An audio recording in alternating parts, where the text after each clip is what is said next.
cold outside, raining, and all around just ugly. But you're watching the Morning Drive.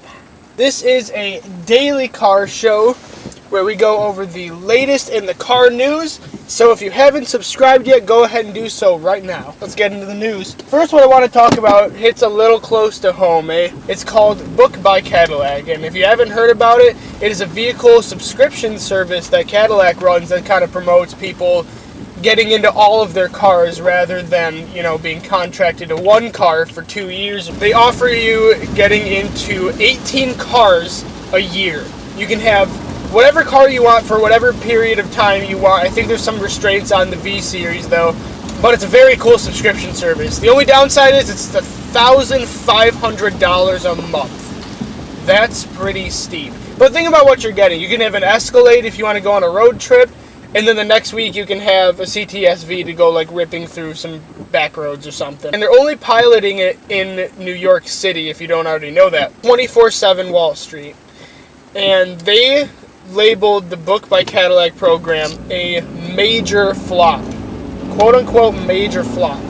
And reading through the article, they said that it flopped because they didn't have enough vehicles to keep up with demand, and people, when they subscribe to that kind of service, they want the vehicle there for them and blah blah blah. There were some customer service complaints as well. So they made it sound like a mess, pretty much. But don't you think if they don't have enough cars to keep up with demand, doesn't that sound like a success rather than a flop? To me, that does. That sounds like more of a raging success than a flop. Because given the nature of the program, that it's a vehicle subscription service, the first of its kind, it's hard to gauge how popular it's really going to be.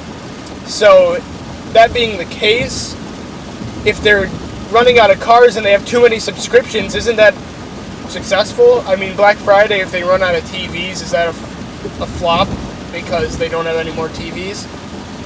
I don't know.